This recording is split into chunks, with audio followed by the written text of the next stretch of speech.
Welcome back to my channel. কেমন আছো সবাই? আশা করি সবাই ভালো আছো, আমরাও সবাই ভালো আছি। এটা কিন্তু সানডের ব্লগ। আমার একটু অসুবিধার জন্য আমি একটু লেট করে ব্লগটা ছাড়ছি। তো সানডে মানেই তো সব কিছু কাজের একটু দেরি হয়। তো আজকে ঘুম থেকে উঠে প্রথমে ভাবলাম না হাজব্যান্ডের আলমারিটা ঠিক করে দিই, ওর জামা কাপড়গুলো। বাচ্চারা ঘুমোচ্ছিল তাই ভাবলাম ওটাই আগে করে নেই।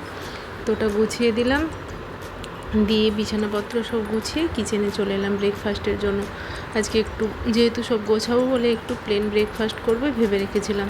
সেই মতো একটু ইডলি আর চাটনি বানিয়ে নিয়েছি। মেয়ের জন্য প্লেন ইডলি রেখেছি, ছেলে মেয়ে, আর আমাদের জন্য একটু মশলা দিয়ে ফ্রাই করে নিয়েছি।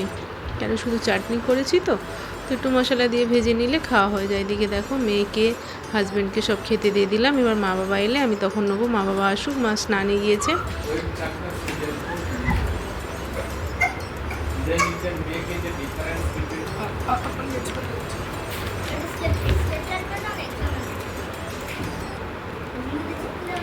আর ওর পাপা ওদেরকে খাইয়ে একটু পড়তে বসিয়েছে।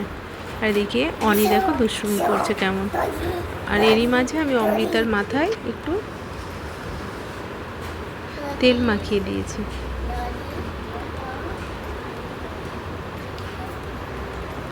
আর এদিকে বাবু আমাকে সরি বলল, ওকে যা বলেছি নিয়ে যাব না, সেজন্য আমাকে সরি বলল। অমৃতার মাথায় একটু তেল মাখিয়ে দিয়েছি। বাবুকে এদিকে মা জুস বানিয়ে দিয়েছে মৌসুম্বির। ও জুসটা বলেছি খেয়ে নাও তাহলে নিয়ে যাব। ও বদমাশি করছে, ফেলছে, বলছে একটু টক, হয়তো টক সেই জন্য এরকম করছে, যায় না। ওকে খাইয়ে এবার চলো আমরা, ওর দিদুকে গ্লাসটা দিয়ে দিলাম, আমরা একটু বাজারের জন্য বেরোই। এদিকে ভাবলাম যে অন্যান্য দিন সকালে বেরোনো হয়, তো সকালে বেরোলে কাজ হয় না বা মেয়েকে একটু পড়ানোও হয় না। ওর স্কুলে পরীক্ষা চলছে সিটি 1। তোর বাবাকে একটু পড়ালো, ওকে এবার লেখার জন্য সব কোশ্চেনগুলো দিয়ে গেছে। দিয়ে আমরা বাজারে গেলাম। আমি বলছিলাম যাব না, তো ও স্যাটারডে সানডে বাজারে যা মানে সবকে নিয়েই যায়। এখন মা বাবা রয়েছে তাই অমৃতা গেল না। এদিকে দেখো আমরা সবাই সানগ্লাস নিয়েছি, সব করেছি, আমি ওর পাপা, কিন্তু অনির সানগ্লাসটা নেওয়া হয়নি, তো পড়তেও চায় না। তো দেখো কীরকম মাছ দোকানে ভিড় এখানে স্যাটারডে সানডে, বিশেষ করে স্যাটারডে না, এত মাছ মাংস দোকানে ভিড় হয় না কি বলবো। মাছ মাংস একটু দেরি হলে না আর কিনতে যেতে ইচ্ছা হয় না। আর সবাই তো ভাবে বলো যে সানডে মানে একটু দেরিতে ঘুম থেকে উঠবে বা সব কিছুই, অফিস থাকে সারা সপ্তাহ, কিন্তু এত মাছ মাংসর দোকানে গরমের দিনে লাইন দেখো, চিকেন দোকানেও কেমন লাইন দেখো। তো আমরা যখন গিয়েছি একটু কম, যখন ফিরবো তখন ওর ভিডিওটাও নিয়ে রেখেছি দেখো। আর আমাদের এদিকে হয়ে গেল দেখো, আরও লাইন লেগে গেছে পেছন পর্যন্ত। আমি তো হাফটা আমার আসছে, ওর পেছনে আরও অত লাইন রয়েছে। এটা যদি আমরা 7টার সময় আসতাম দোকান খোলার সময় এতটা ভিড় হয় না। আর এদিকে গরুর গাড়িতে করে আম বিক্রি করতে বেরিয়েছে। তো বাজার করে হাজব্যান্ড বললো চলো আগে একটু ডাব খেয়ে নিই, তারপর আর একটু বাজার করার আছে করে নিয়ে যাবো। প্রথমে চিকেনটা নিয়ে নিয়েছি, তারপরে একটু গ্রসারি, সেরকম কিছু না, টুকিটাকি নেওয়ার আছে। দেখো এখানে ডাব খেয়ে নিলাম। আর স্যাটারডে সানডে মানে বাজার করতে বেরোলেই আমাদের ডাবটা খেয়েই ঢুকে। মেয়ে আসেনি, ওর জন্য ভাবছি নিয়ে নেবো, মা বাবা রয়েছে। আর এদিকে ওই যে বললাম একটু গ্রসারি কিছু রয়েছে, সেখানেও পৌঁছে গেলাম। এইখানে ভিড় এখনও সেরকম হয়নি, সেরকম কিছু না। একটু ধোসা ইডলির জন্য একটু চাল ডাল নেওয়ার ছিল, ওটা নিলাম, আর একটু গুড় নেওয়ার ছিল।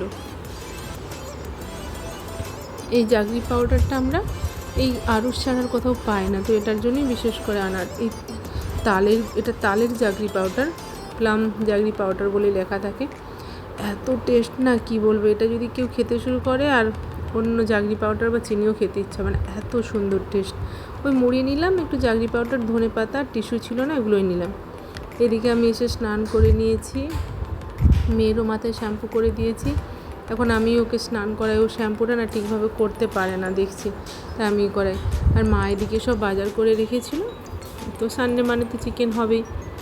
মা সব কাটাকাটি ধোয়াধুয়ি করে রেখেছে। আমি বলছি ঠিক আছে আমি রান্না করে নিই, তুমি এই ফাঁকে আমার ছেলেকে স্নান করিয়ে দাও বা ওকে একটু দেখো। শুধু পেঁয়াজটা কাটা ছিল না, আমি কেটে নিচ্ছি। আর বিটটা কাটতে হবে, একটু বিটরুট এনেছিলাম, তো মাকে বলে যাওয়া হয়নি, সেই জন্য মা জানে না আর কি করব। তো বিটরুটটা আমি বললাম, মা বললাম কেটে দিয়ে, আমি বললাম না আমি চিকেনটা করতে করতে আমি কেটে নেবো।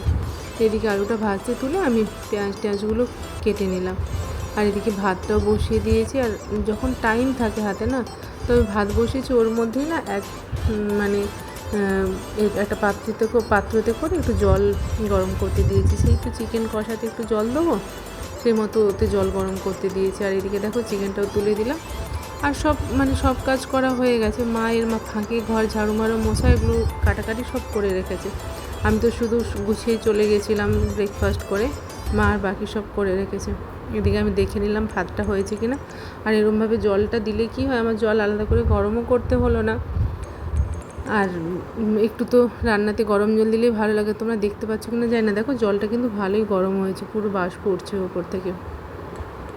আর এদিকে আজকে হাজব্যান্ড বলেছে নাই বা খাসি হোক, তুমি চিকেনেই একটু গোটা রসুন দেবে। আমরা খাসিটা এখানে সেরকম খাই না, খুবই কম হয়, বছরে একবারই বলতে পারো। আর আমাদের দুইজনেরই কারো অতটা পছন্দ না। আর মেয়েও তো খেতে চায় না, আলাদা আলাদা কী করব, তাই মাটনটা হয় না, আমাদের বাড়িতে চিকেনটাই হয়। আমারও অতটা পছন্দ না, যতটা চিকেন খেয়ে মানে তৃপ্তি আসে, মাটন খেলে অতটা ভালো লাগে না। এখানে হয়তো অনেকে বলবে মাটন ভালো লাগে না, আমরা খাই না তাই আমাদের ভালো লাগে না, পছন্দ করি না অতটা। এদিকে আমি বিটগুলো সব কেটে নিচ্ছি, দাঁড়িয়ে মাকে বললাম আমার বসে কাটতে হবে না, দেখো কাটা হয়ে গেছে, একটু বিট ভাজা করবো আর চিকেন আর স্যালাড, আর কিছু আজকে সেরকম কিছু করবো না। এদিকে বিটরুটটা কাটতে কাটতে আমি চিকেনটাও কষিয়ে নিয়েছি। আর এদিকে ভাত হয়ে গেছে, মা ফ্যানটা গড়িয়ে দিয়ে গেছে, আমি তখন একটু কিছু করছিলাম। আর এদিকে বিটটা ভেজে নিই। দেখো রান্নাবান্নাও কমপ্লিট, সানডের বাজার একটু দেরি হয়ে গেছে, তো এবার ভাবলাম রান্না করে ছেলে মেয়েকে খেতে দিয়ে দিই। আর মেয়েকে একটু, ও তো সব দিন স্কুলে খাওয়ার নিয়ে চলে যায়, একটু গুছিয়ে খাওয়ার দিলে না ও পরিষ্কার করে খায়। তো খাওয়া কমপ্লিট, এবার দেখো এরা খেলতে শুরু করেছে। অনি বেটা একটু শিবা শিবা করো তো। সব সময় বলতে থাকে শিবা শিবা শিবা শিবা করে দিদির সাথে মারপিট করছে। তুমি কি করছো, কেমন খেলে?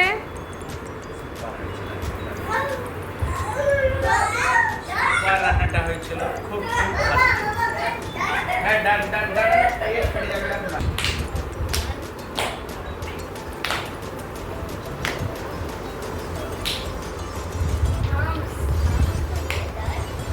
আর আমার হাজব্যান্ড না, ওর ছেলে মেয়ের সাথে খেলতে ভীষণ ভালোবাসে। ওকে সারাদিন যদি রেগেও যায়, বদমাশি করলে তো বাচ্চা বকতেই হবে, প্রচুর খেলতে ভালোবাসে। আমি এত খেলতে পারি না, পাপা ওদের সাথে ভীষণ খেলতে পছন্দ করে।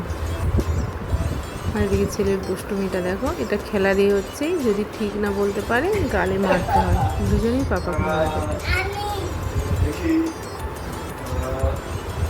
আর আজকের ভিডিওটা এখানেই শেষ করলাম। যদি ভালো লেগে থাকে অবশ্যই লাইক এবং সাবস্ক্রাইব করে দিও। টাটা বাই বাই, আবার আসছি নতুন ভিডিও নিয়ে।